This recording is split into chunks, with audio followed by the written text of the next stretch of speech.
प्रणाम। शुरू करते हैं नवकार मंत्र से। नमो अरिहंताणम, नमो सिद्धाणम, नमो आयरियाणम, नमो उवच्चायणम, नमो लोय सव्व साहुणम। एसो पंच नमोकारो सव्व पाव पणासणो मंगलाणंच सव्वे सिंह पद्मम होय मंगलम। बोलो बोलो श्री आदिश्वर भगवान की जय। बोलो बोलो श्री सूर्यनाथ भगवान की जय। काशनाथ भगवान की जय। स्वामी भगवान की जय।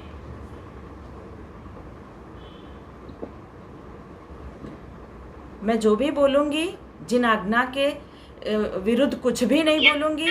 मैं ये ट्राई करूँगी कि मेरे से एक भी शब्द ऐसा ना आए जो जिन आज्ञा के विरुद्ध हो।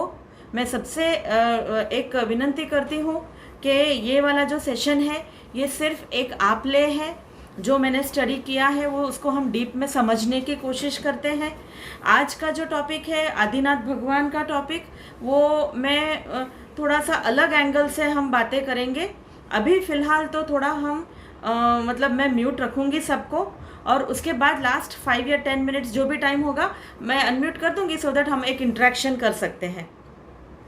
तो आदिश्वर भगवान, हमने हमेशा देखा है कि पालीताना हम जाते हैं, शत्रुंजय गिरिराज की यात्रा करते हैं, तो आदिश्वर भगवान, दादा आदिश्वर जी, दादा के नाम से हम पहचानते हैं उनको, दादा बोलते हैं हम उनको। इसका मतलब ये हो गया कि वो हमारे दादा है।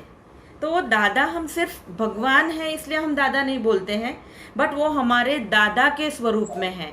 हमारे आदिनाथ भी नाम इसीलिए पड़ा क्योंकि वो आदि काल से हैं, जो ये अवसरपिणी काल के पहले तीर्थंकर हैं। मैं आपको बताती हूँ ये कैसे टाइम साइकिल चलता है, काल चक्र। बच्चे भी शायद इसको समझ पाएंगे अगर बच्चे थोड़ा ध्यान देंगे, तो बहुत इजी वे में मैं समझाने की ट्राई करती हूँ। जो जैन धर्म के हिसाब से टाइम साइकिल बनाया गया है, ये काल चक्र बोला जाता है। जो टाइम साइकिल है, भगवान ने, केवल ज्ञानी भगवंतों ने ये कहा है कि टाइम कभी रुकता नहीं, टाइम कायम चालू रहेगा, कभी टाइम खत्म नहीं होगा। ये जो हम लोगों ने जो काल चक्र के बारे में हमने बहुत सुना है, आज हम थोड़ा ये ट्राई करते हैं कि वो क्या है। काल चक्र 2 भागों में डिवाइड हुआ है। 2 भागों में डिवाइड हुआ है। एक है उत्सर्पिणी काल और एक है अवसर्पिणी काल। अभी उत्सर्पिणी काल और अवसर्पिणी काल में फर्क क्या है मैं आपको बताती हूँ। उत्सर्पिणी काल, अगर हम इसको सिंपल लैंग्वेज में समझने की कोशिश करें, तो उत्सर्पिणी काल मतलब वो समय जब सब कुछ अच्छा होने लगता है। जैसे हमारे जीवन का काल भी, जैसे आयुष भी बढ़ता है, प्रॉस्पेरिटी, जनरल प्रॉस्पेरिटी बढ़ती है, सब खुश रहते हैं, कोई जात का कोई दुख या तकलीफ किसी को नहीं होता। ये होता है उत्सर्पिणी काल, यानी ये काल में सब कुछ अच्छा होते जाता है। और वैसे ही अवसर्पिणी काल, ये उत्सर्पिणी काल के 6 आरा होते हैं, 6 स्पोक्स होते हैं, 6 भाग होते हैं। वैसे ही अवसर्पिणी काल का मतलब है वो समय जब सब कुछ नीचे आता है। जैसे हमारी आयुष भी धीरे धीरे कम होती जाएगी, फिर जो दुख है वो बढ़ते जाएगा, फिर जो तकलीफ़ें हैं वो बढ़ती जाएगी, सुख कम होते जाएगा। अवसर्पिणी काल में सब कुछ 6 जो भाग है उसमें कम होते जाता है, और उत्सर्पिणी काल में सब बढ़ते जाता है।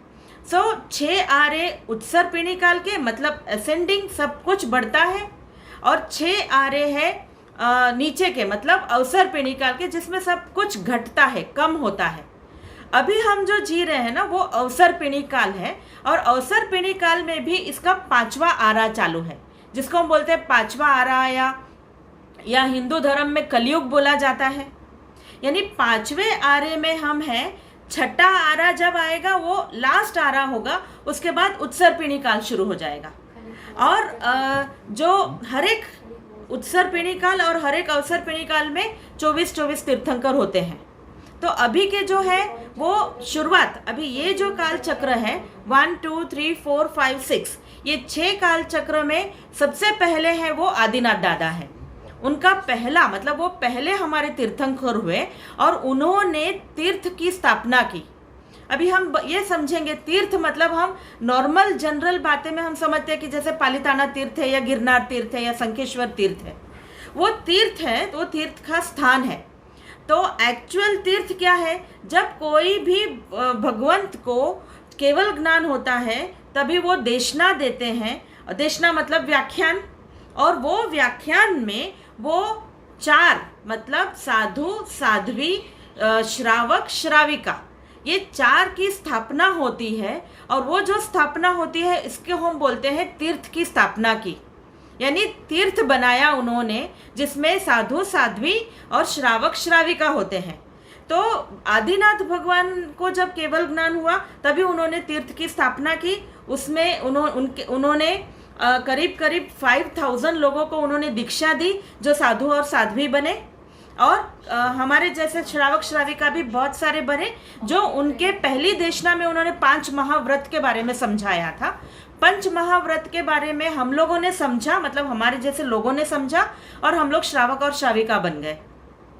कहने का मतलब है उन्होंने तीर्थ की स्थापना की, इसीलिए वो पहले आदिनाथ दादा। तो मैं थोड़ा पहले आपको बताती हूँ, बच्चे जो अगर है इसमें तो बच्चे समझेंगे, स्कूल में उनके हिस्ट्री के बुक में आता है स्टोन एज, यानी जब हर इंसान अनसिविलाइज्ड हुआ करता था, पूरी दुनिया अनसिविलाइज्ड थी, मतलब जैसे कोई भी जात का सिविलाइजेशन नहीं था। अनसिविलाइज्ड जमाने में सब लोग पत्थर, स्टोन एज बोलते थे, पत्थरों के गुफा में रहते थे, और वो टाइप का ज़माना था। और वो टाइप के ज़माने में लेकिन ये क्या था, तीसरा आरा था। ये आदिनाथ भगवान तीसरे आरे के अंतिम चरण में उनका जन्म हुआ। तो ये हम जो बात कर रहे हैं तीसरे आरे, उनके जन्म के थोड़े पहले के समय में, जब सब कुछ सुख में था, हर कहीं भी सुख था, खाने पीने की कमी नहीं थी, नदियों में पानी जो बहता था एकदम मीठा मीठा पानी हुआ करता था, खाने के लिए कल्प वृक्ष हुआ करते थे, अगर कुछ भी मन हो गया खाना है कल्प वृक्ष के पास मांग लो, मिल जाता था, और कोई तकलीफ नहीं थी, इसलिए कोई जात का कोई झगड़ा नहीं होता था, लोग सब बहुत मिलजुल कर रहने लगे थे, कोई प्रॉब्लम ही नहीं था, क्योंकि वो समय सुख का समय था। उसके बाद क्या हुआ, धीमे धीमे आदिनाथ भगवान के जन्म के पहले ऐसे अलग, जैसे बहुत सारे ऐसे कुल बनाए गए, क्योंकि थोड़ी थोड़ी तकलीफें शुरू हुई। यानी बाद में क्या हुआ, लोगों को ऐसे लगने लगा कि ये कल्प वृक्ष हमारा है, हमारे ग्रुप का है, ये हमारा है, ये नदी का पानी हम वापरेंगे, ऐसे थोड़ी थोड़ी, बहुत कम, मतलब वो डिस्प्यूट शुरू हुए। तभी उनको ऐसे विचार आया कि ये डिस्प्यूट को सॉल्व तो करने पड़ेंगे। अभी ये सॉल्व कैसे किया जाए, तो उन्होंने क्या सोचा कि कुल बनाते हैं। कुल मतलब ग्रुप, ऐसे अलग अलग छोटे छोटे ग्रुप बनाए, और वो ग्रुप का एक राजा उन्होंने चुना, जिसको हम बोलते हैं कुलकर। जो नाभि राजा थे वो ऐसे 7वें कुलकर थे, 7th और आखिरी कुलकर थे। उन्होंने अब वो कुल की स्थापना मतलब वो राजा बन गए वो कुल के, इसीलिए हम उसको बोलते हैं नाभि राजा या नाभि राया। उनका नाम था नाभि, बट नाभि राजा बने वो, क्योंकि वो कुलकर बने। तो वो कुलकर बन गए तो उन्होंने सारे प्रॉब्लम सॉल्व कर दी, यानी वापस थोड़ा थोड़ा सब सेटल हो गया। फिर उनकी वाइफ जो हम बोलते हैं मरुदेवा माता रानी थी वो ज़माना थोड़ा मैं आपको अलग एंगल से समझाती हूँ। हमारे सारे जो जैन के ग्रंथ है उसमें भी आया है, बहुत सारे कल्पसूत्र अगर आपने सुना होगा अच्छे से तो भी उसमें भी आता है कि वो ज़माना था युगलिकों का ज़माना। युगलिक मतलब कपल, एक कपल मतलब जब भी कोई जन्म लेता है वो हमेशा युगल में जन्म लेता है, एक लड़का एक लड़की। फिर जब वो बड़े हो जाते हैं तो वो एक लड़का और वो लड़की वो ही शादी कर लेते हैं, फिर उनको वापस एक युगल का ही जन्म होता है, उनके बच्चे जो होते हैं वो युगल में ही होते हैं, हस्बैंड वाइफ बन जाते हैं बाद में, और उसके बच्चे वापस युगल में ही होते हैं। वापस वो ज़माना चल रहा था, युगलिकों का ज़माना। तो नाभि राजा और मरुदेवा माता का जो पुत्र जन्म हुआ तो वो थे आदिनाथ भगवान। आदिनाथ भगवान ऋषभ, आदिनाथ तो हम बोलते हैं क्योंकि वो आदि काल के हैं इसलिए हम आदिनाथ बोलते हैं। उनका जन्म जो हुआ वो ऋषभ, तो ऋषभ अकेले जन्मे नहीं, ऋषभ के साथ उनकी युगलिक जैसे बोलते हैं ना उनकी बहन साथ में जन्मी, और वो बहन का नाम था सुनंदा। तो इन नाभि राजा ने लड़के का नाम रखा ऋषभ, इसके दो कारण थे। एक तो उनके जांघ पर, पैर पर ऋषभ का ये था, चिन्ह था, सिंबल था।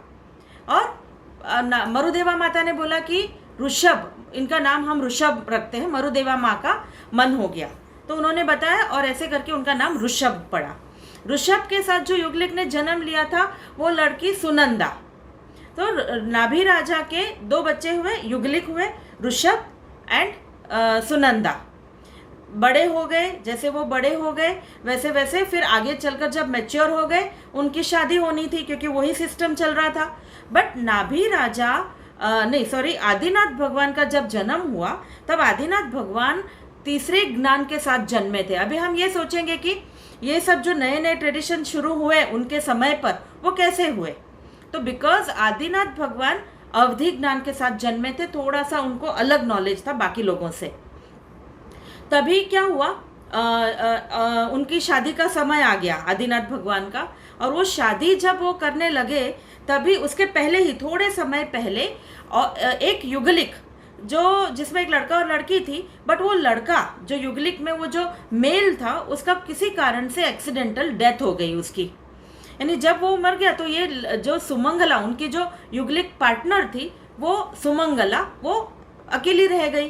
तो क्वेश्चन आ गया नाभि राजा के पास कि अभी इसका क्या किया जाए, लड़की अकेली रह गई, क्योंकि सिस्टम क्या था, वो उसके पार्टनर के साथ शादी होती थी।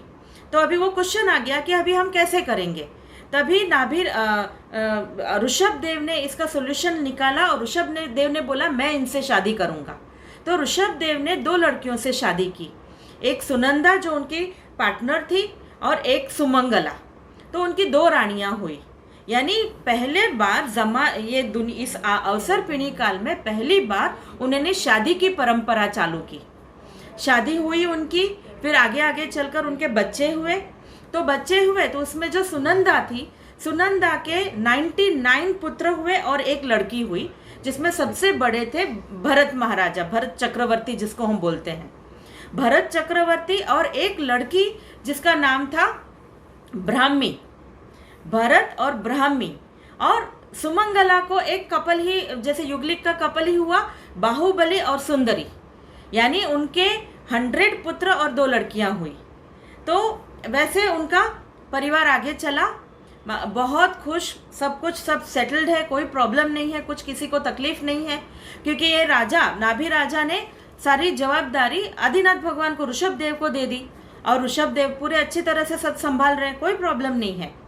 धीरे धीरे क्या हुआ, ऐसे ही चल रहा था। अभी हम एक बात मैं आपको बीच में बताती हूँ कि उनकी जो आयुष, आदिनाथ भगवान की जो आयुष है वो 84 लाख पूर्व साल की है।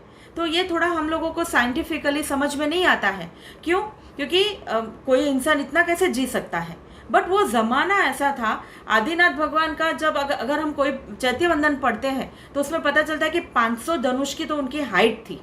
एक धनुष मतलब अराउंड समझ लीजिए 1 मीटर या 1 मीटर से थोड़ा ज़्यादा, तो 500 धनुष। तो अगर हम 500 धनुष को अगर हम नॉर्मल भाषा में कन्वर्ट करते हैं तो 1500 मीटर, 1500 मीटर उनकी हाइट। उनकी उम्र 84 लाख पूर्व, यानी पूर्व का कैलकुलेशन बहुत बड़ा हो जाएगा। ऐसा था। तो वो बहुत शांति से जी रहे थे। फिर एक दिन ऐसा हुआ कि अपने महल में वो कुछ डांसर डांस कर रहे थे। उसमें से एक डांसर, नीलंजना नाम की डांसर, उसको अचानक उसका कुछ प्रॉब्लम हो गई हेल्थ में और वो कोलैप्स होकर वहीं पर वो मर गई। जैसे ही वो मर गई, आदिनाथ भगवान को, ऋषभ देव को ये विचार आया कि मतलब वो विचारों में चढ़ गए कि ये दुनिया के अंदर जितनी भी सारी चीज़ें हैं वो कोई भी परमानेंट नहीं है, वो सब टेम्पररी है। ऐसे विचारों में वो चढ़ गए और धीमे धीमे उनके माइंड में दीक्षा के तरफ का विचार आने लगा। दीक्षा मतलब त्याग का विचार आया। तभी वो दीक्षा की परंपरा भी नहीं थी तभी, क्योंकि इनके पहले किसी ने दीक्षा ली ही नहीं थी। तो उनको त्याग की भावना आई कि मुझे जानना है, मुझे ये समझना है कि असल खुशी किस चीज़ में है। क्योंकि इस लड़के को जब उन्होंने देखा वो मर गई तो उनको बहुत विचार में पड़ गए कि ये दुख तो है कहीं ना कहीं। तो ये रियल हैप्पीनेस, खुशी किस बात में है, ये मुझे समझना है। तो उन्होंने ये ट्राई किया कि लोगों को बताया कि मैं ये सब छोड़कर जाऊंगा और मुझे अकेले में ये चिंतन मनन करना है, ध्यान करना है। फिर जैसे कल्प सूत्र में बताया गया, उन्होंने 1 साल का वर्षी दान किया वगैरह वगैरह, वो हुआ। और उन्होंने बाद में अपना गांव, अपना पूरा राजमहल, अपना इतना अच्छा सुखी जीवन छोड़कर उन्होंने आगे बढ़ना शुरू कर दिया। पूरा राज्य को उन्होंने 100 पार्ट्स में डिवाइड किया। अयोध्या जो उनका कैपिटल सिटी था, अयोध्या को उन्होंने भरत के हाथ में दे दिया, सौंप दिया, बोला भरत संभालेंगे, भरत चक्रवर्ती जो आगे चलकर चक्रवर्ती बनते हैं। फिर बाहुबली को तक्षशिला का एरिया, जो आजकल के अगर हम देखते हैं तो यूपी बिहार वो वाला पूरा एरिया आ जाता है, वो तक्षशिला उनको दे दिया। वैसे ही अलग अलग पार्ट अलग अलग बच्चों को देकर। अच्छा, इसके पहले आपने सुना होगा कि 72 कला, 72 स्किल उन्होंने अपने बच्चों को और सबको, पुरुषों को सिखाया। और स्त्रियों को, लेडीज़ की उन्होंने कम से कम कितनी 64 नहीं 64, हाँ 64 स्किल लेडीज़ को सिखाया। उन्होंने ब्राह्मी को ब्राह्मी लिपि सिखाया, लिखना सिखाया। ब्राह्मी लिपि उन्होंने उनकी लड़की ब्राह्मी को सिखाया, मतलब लड़की को सिखाया, फिर वो लिपि का नाम उन्होंने ब्राह्मी रखा, जो आज भी है। अगर हम देखते हैं हमारे ग्रंथों में ये लिपि के बारे में सबसे ऊपर लिखा गया है कि ये लिपि, और आज के ज़माने में भी ये लिपि सीखना हो, it is a symbolic language, जो साइन, अलग अलग साइन से पढ़ा जाता है, वो लिपि सीख भी सकते हैं अभी हम। और सुंदरी जो उनकी लड़की, दूसरी लड़की थी सुंदरी, उनको उन्होंने अंक विद्या सिखाया, मैथमेटिक्स का सिखाया, ज्ञान दिया। ऐसे करके उन्होंने बहुत सारी कलाएं लड़कों को, लड़कियों को, सबको सिखाया। और वो बहुत ही लोगों को सिविलाइजेशन के तरफ ले गए वो। उसके बाद क्या हुआ, उन्होंने सब त्याग कर दिया, उन्होंने सब कुछ त्याग कर दिया, दीक्षा लेने के तरफ चले गए। अभी लोगों को पता ही नहीं दीक्षा क्या होता है, बट उनको ऐसे लगा कि मुझे त्याग कर कर समझना है आगे जीवन में सबसे अच्छी और सबसे एवर लास्टिंग खुशी कहाँ पर है। तो उन्होंने दीक्षा के तरफ चले गए और उन्होंने दीक्षा ले लिया। ये कहानी भी बहुत प्रचलित है, जब उन्होंने लोच किया तो ये 4 मुष्टि लोच करके 5वीं मुष्टि उन्होंने नहीं की, बिकॉज इंद्र महाराजा ने ये बताया कि ये बाल आपके ऊपर बहुत अच्छे लग रहे हैं। यानी बहुत सारे जिनालय में हम देखेंगे आदिनाथ प्रभु के जो प्रतिमा है उसमें 1 मुष्टि बाल, इतने बाल ऐसे लंबे दिखेंगे। तो वो कहानियाँ सब है। बट जैसे वो आगे बढ़ते गए, उनके साथ अभी वो इतने लोकप्रिय थे कि लोगों ने 4000, कम से कम 4000 पीपल उनके पीछे पीछे चल पड़े। बस क्यों? क्योंकि हमारे प्रभु, हमारे ऋषभ देव जा रहे हैं, हमको भी जाना है। ऋषभ देव ने जैसे ही दीक्षा ली, वो मौन में आ गए और ध्यान करना शुरू कर दिया। बस पूरा ध्यान लगा दिया उन्होंने। अब क्या हुआ, अराउंड 6 महीने जितना उन्होंने ध्यान किया, टाइम का पता नहीं क्योंकि हर बुक में अलग अलग आता है, बट ध्यान किया। उसके बाद जब उन ध्यान में पूरा टोटल उपवास, उन्होंने खाने पीने का भी त्याग कर दिया था। जब उनको ऐसे लगा कि अभी मुझे कुछ वोराना पड़ेगा, तभी वो निकल पड़े गाँव में वोराने के लिए, गोचरी के लिए। बोलते तो थे नहीं वो, क्योंकि मौन है वो। तो चलते गए, हर घर के तरफ चलते गए। लोगों को क्या लगा, हमारे राजा ऋषभ देव राजा आए हैं, तो कोई उनको सोना देता है, कोई उनको गाय भैंस बकरी देता है, बट किसी को ये विचार नहीं आया कि इनको हम अन्न दे, पानी दे या कुछ खाने पीने के लिए दे। ऐसे वो 6 महीने और 7 महीने तक ऐसे ही चलता गया। अभी यहाँ पर जो उनके साथ 4000 लोग जो दीक्षा लेकर गए, उनको पता ही नहीं क्या करना है। वो अगर आदिनाथ प्रभु को पूछते हैं तो भगवान कुछ बोल ही नहीं पा रहे, क्योंकि वो मौन में है। किसी को कुछ पता ही नहीं चला कि क्या करना है। तो उन लोगों ने क्या किया, झाड़ पे से फल फूल सब निकाल कर वो खाना शुरू कर देते हैं। बट आदिनाथ प्रभु, ऋषभ देव का तो कांस्टेंट उपवास चालू है, करीब 13 महीने निकल जाते हैं, उनको कुछ नहीं मिलता। यानी 13 महीना मतलब अराउंड 400 उपवास हो जाते हैं उनके, जिसको आज हम सेलिब्रेट करते हैं वर्षी तप के नाम से। हम इसको वर्षी तप बोलते हैं, पूरे वर्ष का तप। बट क्या होता है कि हम कंटिन्यू 1 वर्ष का उपवास हम नहीं कर सकते, तो हम लोगों ने क्या किया, 1 दिन उपवास और 1 दिन व्यासना, या फिर जिसको नहीं अनुकूलता हो तो वो थोड़ा ज़्यादा भी एक टाइम ज़्यादा भी खा सकता है, वो अनुकूलता प्रमाणे।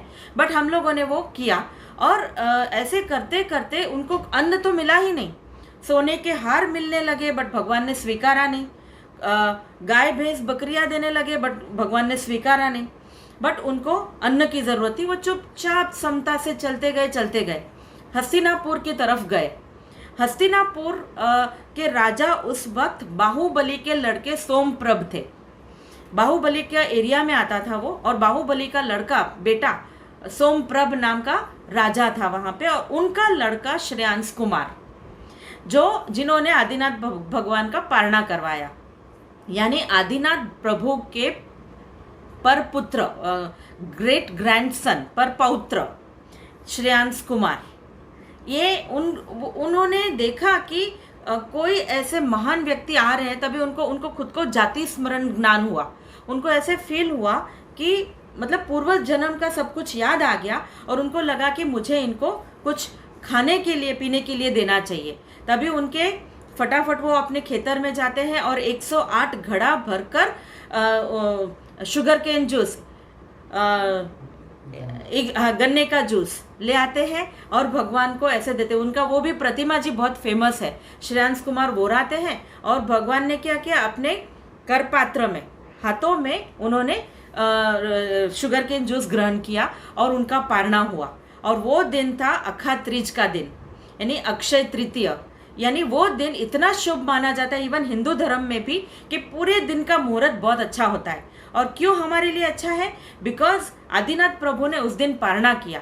तो पहली बार वहाँ पर ऊपर देवी देवता ऊपर से नाद करने लगे, अहो दानम अहो दानम। यानी पहली बार लोगों को पता चला कि ऐसे हम सुपात्र दान कर सकते हैं। यानी सुपात्र दान की परंपरा भी आदिनाथ भगवान ने चालू की। उन्होंने पारणा कर दिया, उसके बाद वापस उन्होंने अपने ही ध्यान में लगे रहे।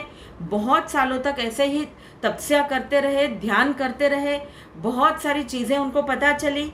फिर वन फाइन डे उनको वहीं पर पुरीमाताल नाम के एक गांव जो अयोध्या के बाजू में है, वो गांव के एक वन में, गार्डन में उनको केवल ज्ञान होता है। केवल ज्ञान, पूरे सारे उन्होंने अपने कर्म को नष्ट कर दिए, जितने भी घाती अघाती कर्म तो अभी बाकी है क्योंकि उनका आयुष्य बाकी है, बट घाती कर्म कम करके उनको केवल ज्ञान हो जाता है। और वो केवल ज्ञान होने के बाद, जैसे ही केवल ज्ञान होता है, इंद्र महाराजा समव शरण रचते हैं। और वो समव शरण में देवी देवता आते हैं और पशु पक्षी आते हैं, हमारे जैसे लोग, श्रावक श्राविका सब आते हैं।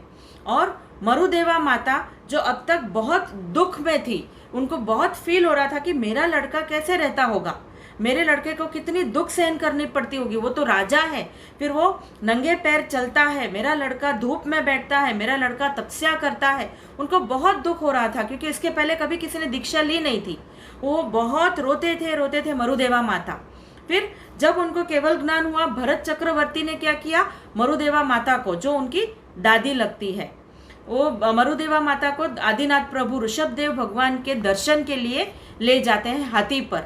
जब वो जैसे जैसे करीब आते हैं, ऋषभदेव का समव शरण देखकर मरुदेवा माता इतने खुश हो जाते हैं कि ये मेरा पुत्र इतने शान वाले समव शरण में बैठकर देशना दे रहे हैं, इतने लोग उनको सुनने के लिए आए हैं, ये मेरा पुत्र है। ऐसे सोचकर वो इतने खुश हुए कि उनके सारे कर्म छूट गए, निकल गए, खत्म हो गए, पूरी निर्जरा हो गई और उनको तुरंत ही केवल ज्ञान हुआ। और केवल ज्ञान के कुछ ही पल के अंदर उनको निर्वाण भी हो गया। मतलब ये अवसर पीढ़ी काल में सबसे पहले केवल ज्ञानी मरुदेवा माता है। और सबसे पहले मोक्ष में जो सिद्धालय हम बोलते हैं, जिसको सिद्ध क्षेत्र, वहाँ पर मरुदेवा माता गई। और जैसे ही उनको केवल ज्ञान हुआ और वो चले गए मोक्ष में, आदिनाथ प्रभु ने समव शरण में डिक्लेयर भी किया कि मरुदेवा माता को केवल ज्ञान हुआ है। और वो ही समव शरण में आदिनाथ प्रभु ने पंच महाव्रत के बारे में समझाया लोगों को। पंच महाव्रत जो अभी तक लोगों को किसी को कुछ पता ही नहीं है, तो पंच महाव्रत के बारे में समझाया, लोगों ने उसके बारे में जाना और तुरंत ही आदिनाथ प्रभु के पौत्र ऋषभ सेन नाम के, ऋषभ सेन यानी आदिनाथ प्रभु के पौत्र यानी भरत चक्रवर्ती के पुत्र ऋषभ सेन, उन्होंने और उनके साथ 5000 लोगों ने दीक्षा ली, 5000 पीपल ने दीक्षा ली, और यहाँ पर ब्राह्मी ने भी दीक्षा ली। यानी उनके अंडर में तीर्थ की स्थापना हुई। साधु, साध्वी, श्रावक, श्राविका, बहुत सारे लोगों ने अणुव्रत को अपनाया, मतलब पार्शल वाव्स, जैसे महाव्रत साधु साध्वी भगवान पालते हैं। हम लोग संसार में रहकर महाव्रत नहीं पाल सकते, तो हम लोग अनुव्रत पालते हैं, छोटे व्रत। महाव्रत के ही थोड़े, उसमें थोड़ी सी छूटछाट होती है, उसको हम अनुव्रत बोलते हैं। ऐसे हम लोगों के 12 अनुव्रत है, हम 12 अनुव्रत पालते हैं। तो लोगों ने पंच महाव्रत के बारे में जाना, समोसरण में, भगवान की देशना में, और हम लोगों ने जैसे श्रावक श्राविका ने अनुव्रत के बारे में जाना। और बहुत सारे लोग, 5000 लोगों ने, इंक्लूडिंग ऋषभ सेन जो उनके ग्रैंडसन हैं थे, वो और हम सब ने, मतलब जैसे 5000 लोगों ने दीक्षा ली, यानी तीर्थ की स्थापना हुई।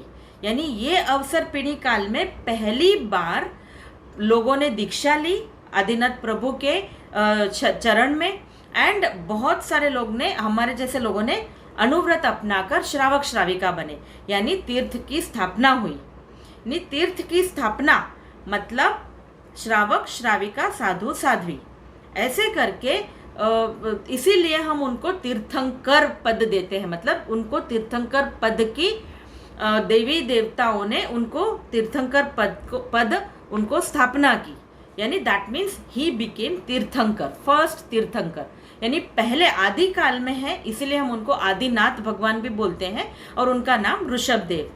उनको जैसे ही केवल ज्ञान हुआ, उन्होंने हर देशना में लोगों को समझाया पंच महाव्रत के बारे में और अनुव्रत के बारे में, और समझाते समझाते जब उनको खुद को ऐसे ज्ञान हुआ कि अभी मेरे आघाती कर्म भी खत्म होने जा रहे हैं, मेरा समय खत्म हो रहा है, वो अष्टापद पर्वत की ओर चले गए। अष्टापद मतलब साइंस ने ये प्रूव किया है कि ये शायद माउंट कैलाश जो हिमालय में है, तो वहाँ पे अभी जाना बहुत मुश्किल है, not normal mount Kailash but mount Kailash के ऊपर और एक जगह है जो अष्टापद के रूप में है, तो वहाँ पर वो चले गए। उनके साथ 10,000 लोग चले गए वहाँ पे, 6 दिन का उन्होंने उपवास किया और फिर उनको निर्वाण हुआ, यानी वो मोक्ष में गए। 10,000 पीपल के साथ वो मोक्ष में चले गए। और जो यहाँ पर जो उनके ग्रैंडसन भरत चक्रवर्ती के लड़के ऋषभ सेन जो राजा थे, तो ऋषभ सेन उनके पहले फर्स्ट शिष्य बन गए, जिनको हम पुंडरीक स्वामी के नाम से जानते हैं। उनके पहले गणधर बने वो, और ब्राह्मी उनकी पहली साध्वी बनी उनके अंडर में। तो ऐसे उन्होंने तीर्थ की स्थापना कर वो खुद उसके बाद बहुत साल जिए और उसके बाद उनका निर्वाण हुआ। ऐसे करके ऋषभ देव भगवान ने ये अवसर पीढ़ी काल में जो हम लोगों के हमारे ऊपर तो बहुत सारे उपकार किए हैं, क्योंकि हम जिस तरह से जी पा रहे हैं, जितना हमको ज्ञान है, धर्म का ज्ञान, ये सब वहाँ से चलते आया है। उसके बाद बहुत सारे तीर्थंकर हुए। अगर आपको मैं बताऊं तो ऋग्वेद में, हिंदुओं की जो बुक है ऋग्वेद में भी बहुत सारी जगह पर ऋषभ देव का नाम आता है। इससे एक बात, हमारे जो second president S Radha Krishnan, अगर आपने नाम सुना होगा, जिनके बर्थडे पर हम टीचर्स डे मनाते हैं, वो रिलीजियस एंड कंपैरेटिव स्टडीज़ के प्रोफेसर थे ऑक्सफोर्ड यूनिवर्सिटी में। तो उन्होंने भी ये बताया कि ऋग्वेद में और यजुर्वेद में भी भगवान ऋषभ देव का नाम आता है। इसका मतलब ऋग्वेद जब लिखा गया उसके पहले आदिनाथ प्रभु हो गए हैं, क्योंकि हमारे पास साइंस के पास कोई भी रिटन एविडेंस नहीं मिल रहा है आदिनाथ प्रभु का। इतने पुराने ज़माने का है कि हमारे पास कोई भी प्रूफ नहीं है। बट ये सारी छोटी छोटी चीज़ों से हमको पता चलता है कि ऋग्वेद जब लिखा गया उसके बहुत समय पहले आदिनाथ प्रभु हो गए हैं।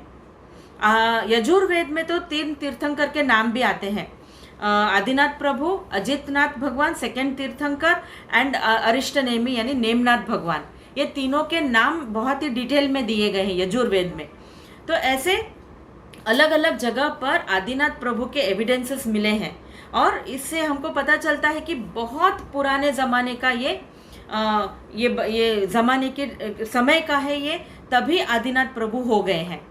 तो ऐसे करके हम लोगों ने धीमे धीमे तीर्थ की स्थापना कर कर हम दीक्षा लेना एक्सेट्रा ये सब शुरू हो गया है। अभी जो अभी के समय में हमारे शासन, हम जिसके शासन में हैं वो है महावीर भगवान, जो 24th तीर्थंकर है। ये महावीर स्वामी का टाइम चल रहा है। बट आदिनाथ प्रभु पहले तीर्थंकर हमारे दादा हैं। अगर हम शत्रुंजय जाते हैं तो वहाँ के मूल नायक आदिनाथ प्रभु है।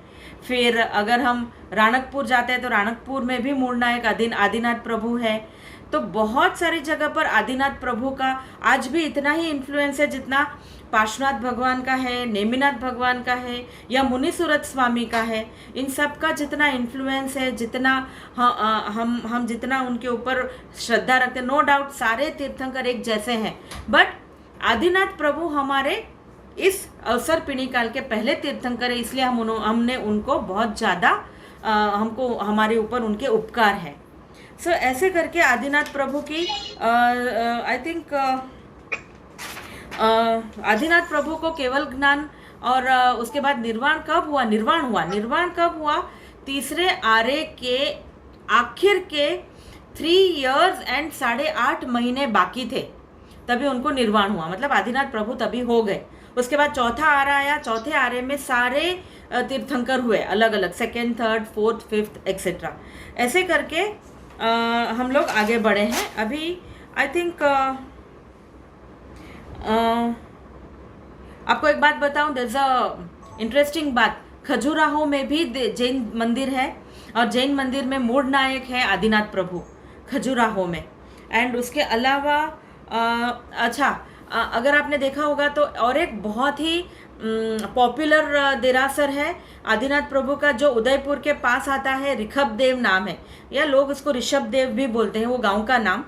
अगर आपको आरती, जो हम आरती और मंगल दीवा करते हैं, आरती में भी आता है धुलेवा मंडप में प्रभु गुण गाया। धुलेवा जो है वो ऋषभ देव की बात है, वो वहाँ के आदिनाथ प्रभु जो मूल नायक है वहाँ पर उदयपुर के बिल्कुल पास है ऋषभ देव या ऋषभ देव, कुछ लोग उसको ऋषभ देव। और इतने पॉपुलर है कि जैन के अलावा अजैन भी इतने जाते हैं और वहाँ पे दर्शन करते हैं। और अभी तो बहुत सारी जगह पर तो अजैन ये बोलने लगे कि हमारे भगवान हैं। सो इतने पॉपुलर हमारे ये आदिनाथ प्रभु है। तो अभी आई थिंक आपको कोई डाउट है तो प्लीज़ जस्ट अनम्यूट कर देता बेटा, अनम्यूट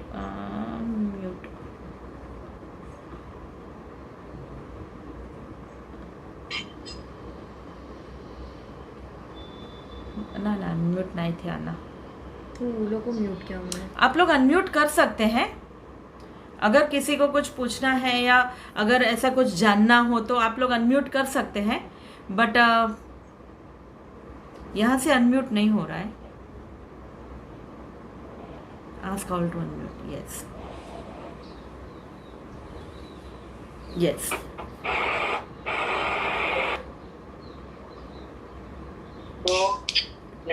जय जिनेन्द्र, मुझे पता नहीं चलेगा कौन। जय जिनेन्द्र। आई होप जो मैंने समझाया वो बहुत सिंपल लैंग्वेज में, क्योंकि बहुत सारे बच्चे भी हमारे साथ जुड़ रहे हैं। मुझे पर्सनल चैट में मुझे बताते हैं कि हमको बहुत इंटरेस्ट है। सो बच्चे भी बहुत जुड़ रहे हैं, तो उन्होंने मुझे बहुत रिक्वेस्ट की थी कि बहुत सिंपल लैंग्वेज में समझाना, सो दैट हम भी समझ पाएँ। तो मैंने एज मच एज पॉसिबल मैंने सिंपल लैंग्वेज में समझाया है। बट आई होप कि आपको सबको समझ में आया होगा। मैंने कोई भी ऐसी बात अगर जानते अजानते मैंने कर दी हो जो जिन आज्ञा के खिलाफ हो तो मिच्छामि दुक्कडम, कोई भी ऐसे भाव नहीं है। बट अगर अजानतेपन हो गया हो तो मिच्छामि दुक्कडम। अगर किसी को कुछ पूछना है तो प्लीज़ आप पूछ सकते हैं, अनम्यूट कर सकते हैं आप अपने आप को। सीमा दी, मेरा आवाज आ रहा है आपको? यस। हाँ, मैं बीना बोल रही हूँ। यस। जैसे ये युगलिक आ रहा था, तो हाँ। युगलिक में एक जेंट्स और एक लेडीज ही होते हैं कि जेंट्स भी होते हैं या नहीं। लेडीज भी होते हैं? नहीं, ये युगलिक का वो जमाना जो था उसमें एक लड़का और एक लड़की ही होते थे और वो मैच्योर होके उन दोनों की शादी होती थी। वो समय था, एक लड़का और एक लड़की कंपलसरी, वही ऐसा ही चलता था। इसीलिए आदिनाथ भगवान ऋषभ देव के साथ जो युगलिक ने जन्म लिया वो सुनंदा थी, और जब उन्होंने सुनंदा के साथ शादी की तभी उनके भी युगलिक हुए, वो हुए बाहुबली और सुंदरी। और जो सुमंगला के साथ शादी हुई उनके भी एक युगलिक थे, बट उनके वो परंपरा उन्होंने तोड़कर शादी की। उनके 99 बच्चे हुए, including Bharat Chakravarti and Brahmi, but वो एक लड़का और एक लड़की ही है, ऐसे हमारे ग्रंथों में, हमारे स्क्रिप्चर्स में लिखा है। तो फिर उनको 98 लड़के हुए ना? हाँ।